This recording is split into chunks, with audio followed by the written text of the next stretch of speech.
Hello everyone, this is Rig and today we are going to talk about Neolithic Revolution.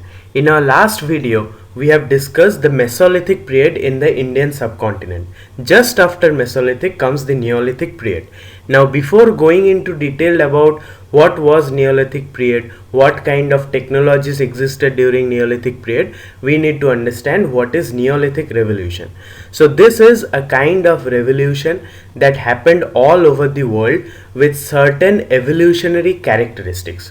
We will go one by one into different characteristics and understand the theory of Neolithic Revolution.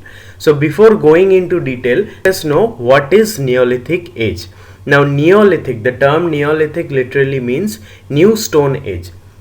Neo means new and lithic means stone. This age started in around 12,000 years ago, and this was the final stage of cultural or technological evolution in prehistoric humans. Now prehistory, as we know, is the time when humans didn't know how to write. It was just before history. So after Neolithic came the Chalcolithic age, from when we find evidences of writing. But in case of prehistory, this is the final and the last stage of technological evolution.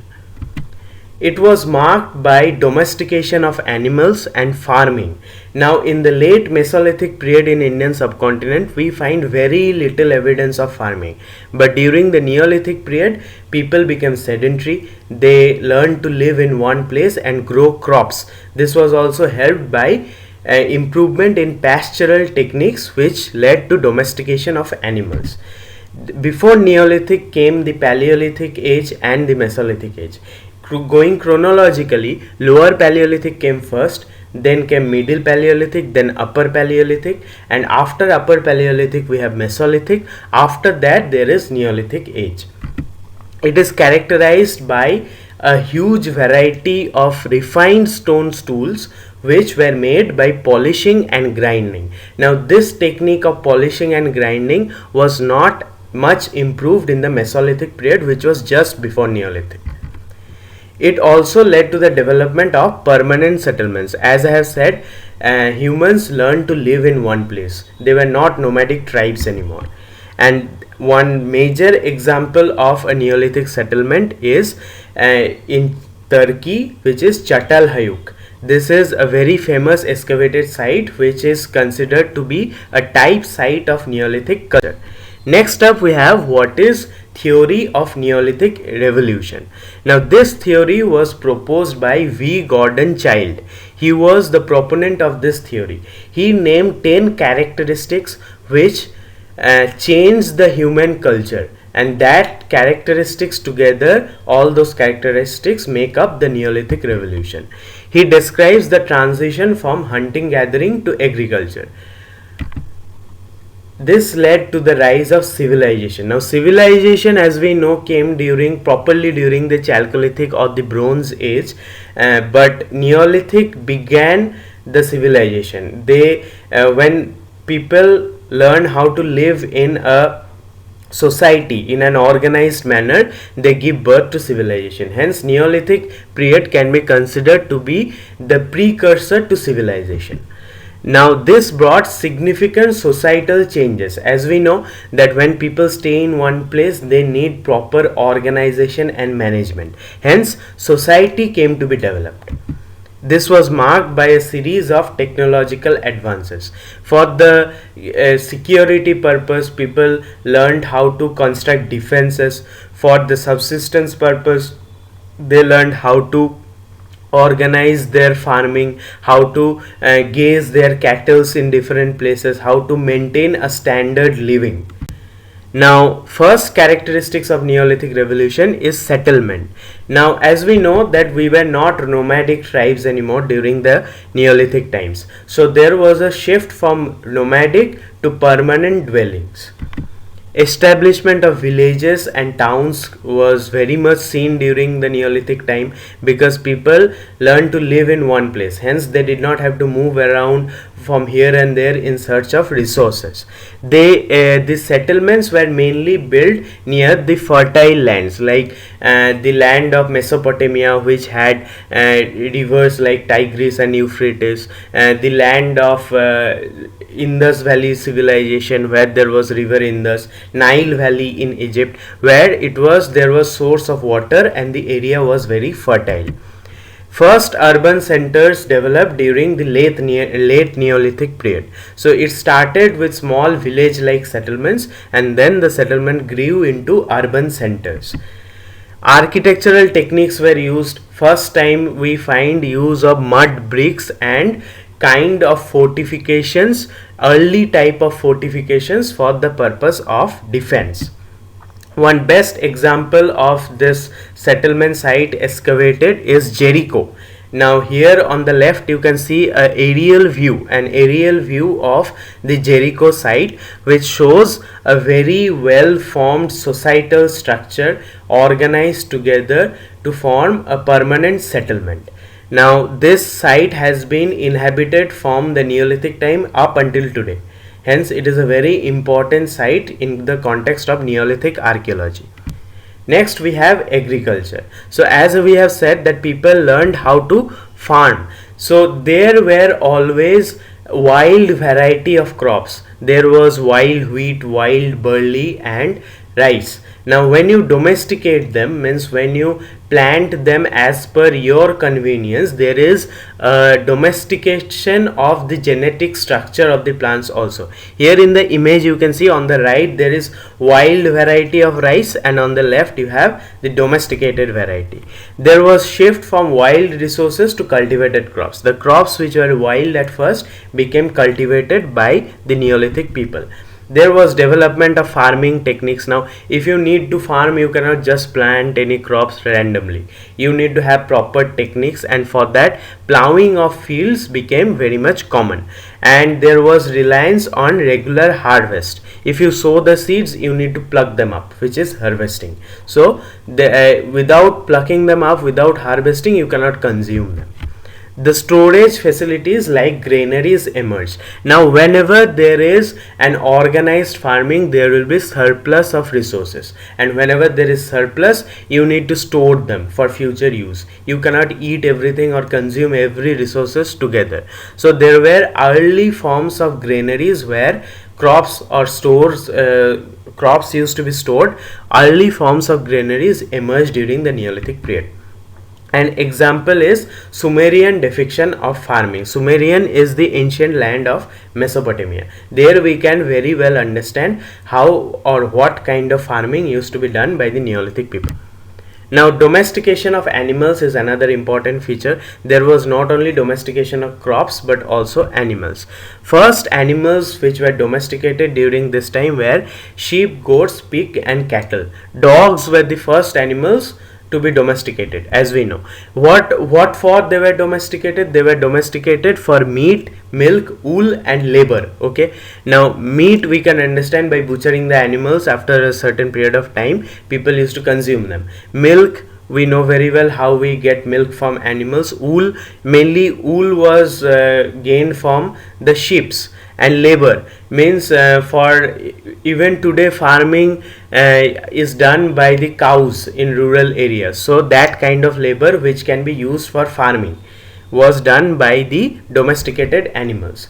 Now this domestication feature began in the regions like the Fertile Crescent, which is a crescent type of civilization. Means the area in which the civilization happened looked like a crescent on the map. That is why it is called Fertile Crescent. Now this led to nomadic pastoralism in some areas. Now if you have a set of animals which needed to be fed regularly, then you will have to go to one place to another so that the animals can graze. Now this led to nomadic pastoralist. Okay, people who used to take the animals from one place to another for them to graze. Now this also change the societal structure. Now if you domesticate an animal, then you cannot do everything according to your own wish. You cannot feed it whenever you want, or you cannot take it for gazing or other activities whenever you want. The animal has a routine. So following the routine of animal, the societal rules also changed a bit, and later we will know that animals were used as currency also in the later Neolithic phase. Now there was a significant increase in population. If you live together securely in a permanent settlement, then obviously there will be comfort, and when there is comfort, when there is security, there will be an increase in population. In this graph you can see that in about 10,000 BC there was an increase in human population from 5 to 8 million people, which is about 50 to 80 lakh people. It increased to 60 to 70 million people in 5,000 years. In 5,000 years only there was more than 10 times of increase in population, which happened because of the security provided by the Neolithic Revolution. Now there was stable food, and which led to higher birth rates, and when there will be higher birth rates, there will be low mortality rates. Decreased in infant mortality. Now in those times childbirth was a very important thing, and childbirth was not always very smoothly, was not always very smooth. Many women used to die during childbirth, and there were cases of stillborn babies. So decreased in infant mortality happened. There was a growth of larger communities and societies. This led to the need for organization and management. When there are different kinds of people living together, all will have different kinds of problems, and all will have different kinds of skill sets, which needs to be managed properly in order for the society to survive. Now this led to proper organization and management of resources. There was also a demand for resources, and when you have surplus resources, you can always do trade, and when there is trade, there is always conflict. So these are all very interrelated terms which we need to understand properly in order to understand how the Neolithic period came into being. Now there was specialization of labor. So every people did not do every kind of work, nor was every kind of work given equal importance. So all people in a society cannot be farmers, all people in a society cannot be warriors, neither they can be metallurgists, neither they can be traders. So there was specific skill set reserved to specific kind of people. This led to specialization of labor. Emergence of craftsmen, artisans and traders came into being during the period of Neolithic. There was creation of goods like pottery. If we go to Mehergarh in around 7000 BC, we find the first evidence of pottery in the Indian subcontinent. Even though most of the potsherds we find were handmade, but still this was the first kind of pottery which the humans made during the Neolithic time. This led to economic diversity. Now when there will be different people doing different kind of work, their subsistence mode will be dependent on numerous economic activities, which will give a rise to diversity in economic sector. There was rise of administrative and religious leaders. So when there are different kinds of people living together, there needs to be proper organization, and this organization took the form of administrative and religious organization.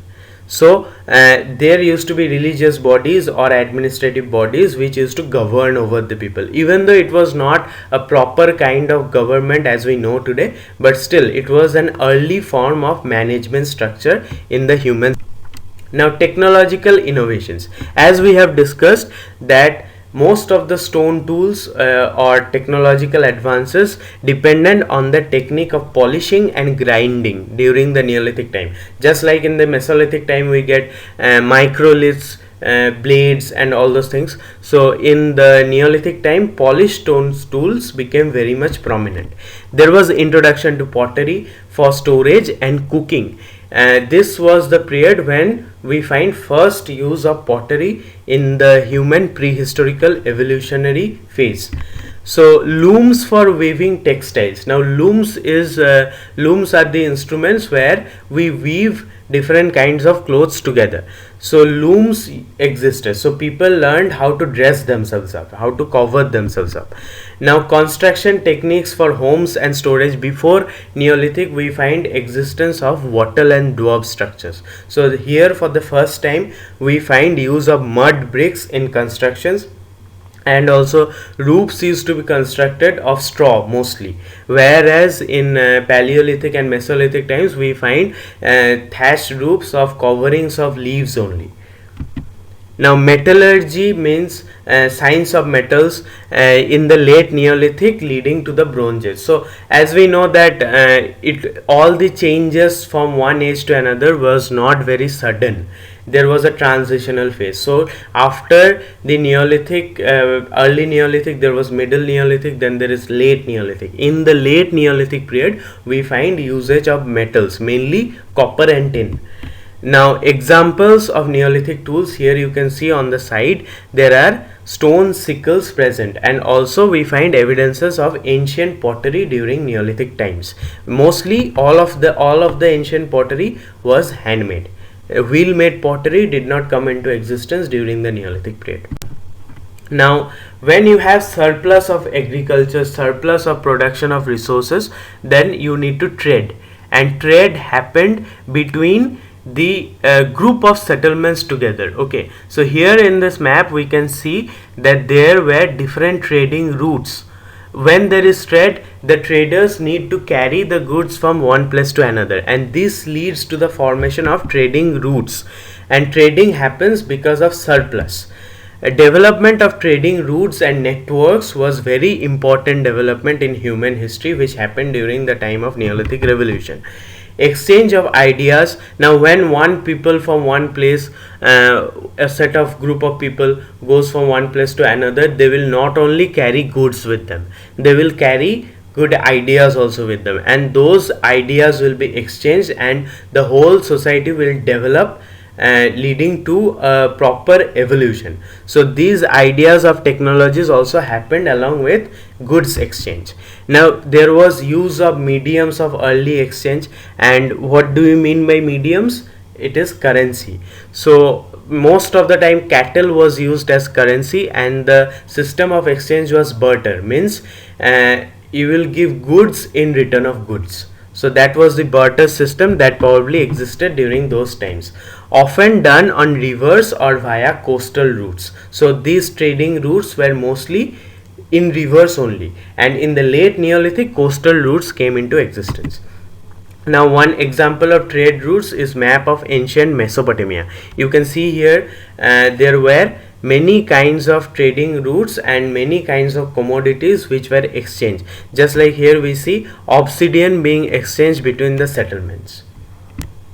Next we have social stratifications. Now the concept of wealth did not exist during the Paleolithic or Mesolithic times, but when people started collecting resources, the more resourceful person will be considered to be more wealthy, and the others who do not have as much wealth or as much resources compared to the wealthy person will be considered to be poor. So there was a class division, wealthy people and not wealthy people.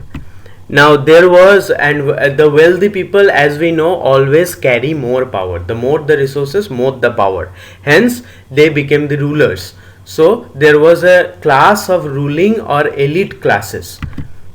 Social roles became more defined, like there used to be place for craftsmen, there used to be place for farmers, for other technical warriors, and for metallurgists. So all these people lived separately, started living separately, even though this happened in mostly late Neolithic time, but still we can see existence of wealth disparities which led to social stratification. So when there is a society cannot function without a set of rules. So when there is a society, there will be development of societal rules and norms. Structures like homes or public buildings indicated status. Now we find in the settlement archaeology that we have done in different parts of Neolithic settlements, we find existence of large halls where probably people used to gather and take important decisions, which led to their societal evolution. So these kind of structures represented that there was a system of social hierarchy in between the living people. Now example is large Neolithic burial sites. Now burial was very significant thing in the Neolithic period. With the help of burial we can identify a lot of things.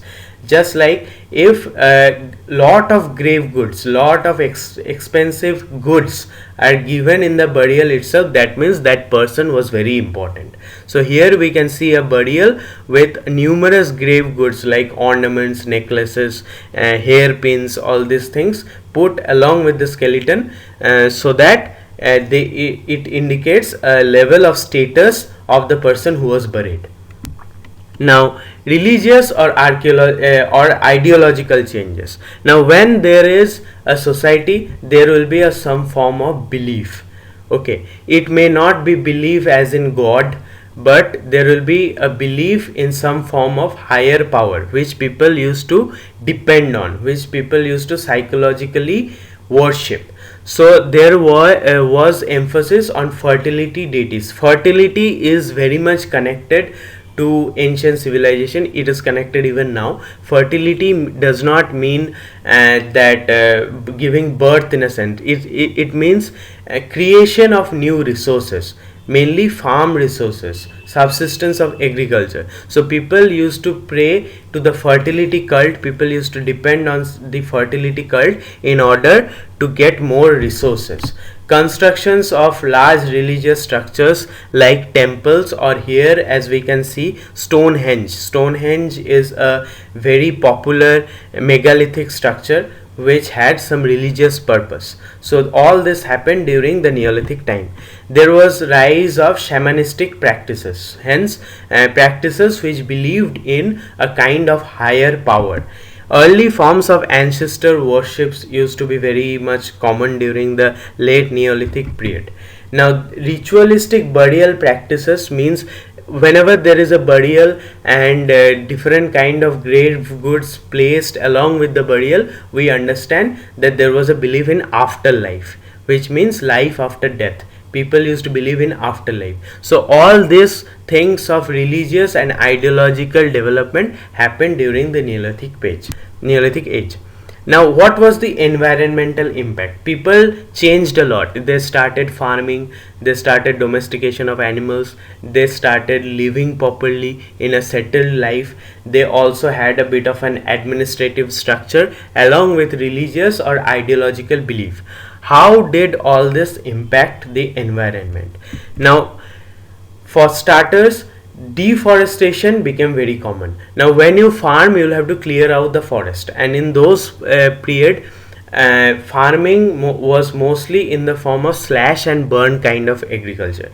So when there was slash and burn, that meant that we will erase one part of the forest, we will burn one part of the forest, and we will grow crops there, and we will keep on growing crops until the land is not fertile anymore, and then we will move to a different place.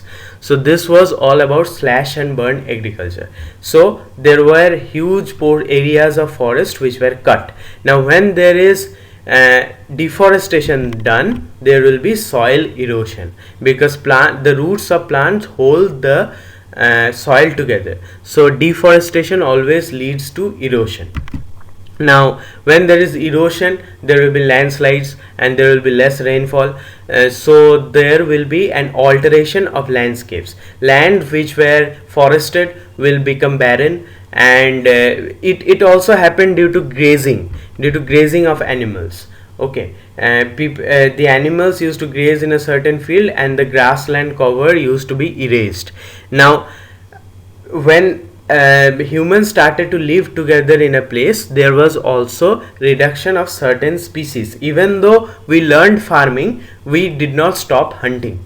So we hunted different kinds of wild species of animals in order to fulfill our needs. We can, in the picture we can see a hunting scene where a mammoth is being hunted. Now mammoth still existed during the early Neolithic time.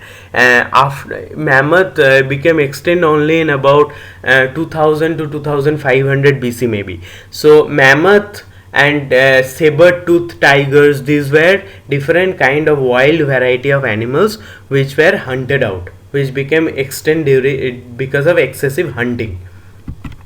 Now this also led to impact of local water resources. As we know, people always settle in an area where there is availability of fresh water. So when you consume fresh water from a water source for a long period of time, there will be impact on the local water resources. The groundwater level will be decreased or increased depending on how you consume the water resources of that place.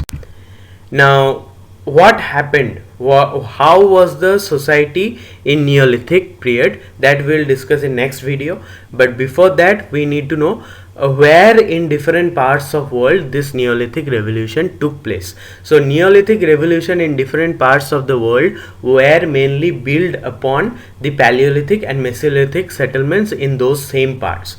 So here we can see a map. Here we can see Mesopotamia and northwestern part of India where Neolithic period came into existence. The Fertile Crescent is the birthplace of agriculture and first civilization. Here, somewhere here on the western part of the map, if you see the map clearly, you will know that there was a crescent like area where the first agriculture took place. In China, in eastern part of China, we find existence of rice cultivation, and this was the first proper cultivation of a dependable crop. In America, we find maize cultivation in the ancient American civilization. Maize is an interesting case study to know how wild variety of maize were domesticated in order to consume, and that changed the entire genetic structure of the crop. In Africa, we have Nile Valley, which is very important. The Nile acted as a source of water. It still acts as a source of water, and this civilization, Neolithic period culture in the Nile Valley slowly gave birth to ancient Egyptian civilization. In Europe, we have megalithic structures and spread of farming. In India, it is very prominent in the Baloch lands, which is Mehergar, and that gave to the rise of Indus Valley civilization, which came in around 2500 BC. Now what are the chronology, where did this happen, when did this happen in different parts of the world? So in Fertile Crescent, it is around 10,000 to 4,000 BC. In China, it is 7,000 to 2,000 BC. In America, the date varies, but still it can be guessed from around 5,000 to 2,000 BC. In Africa, all these things happened in 7,000 to 3,000 BC. After 3,000 BC, ancient Egyptian civilization came into existence. In Europe, we find this kind of development in 6,000 to 2,500 BC. Similar kind of time period is reserved for India also, starting from Mehergar, which is the earliest Neolithic settlement in the subcontinent, in the Indian subcontinent. So it was all about the Neolithic revolution. Later in our next videos, we will go into the depths of Indian Neolithic, where we will study about the North Indian and Central Indian and also the South Indian ash mounds. It was a entirely different kind of culture which existed in South India. So in our later videos, we will dive into the depths of Indian Neolithic. Thank you for listening to me so patiently for this long. With your support, I hope to bring proper detailed historical contents in future. Thank you so much.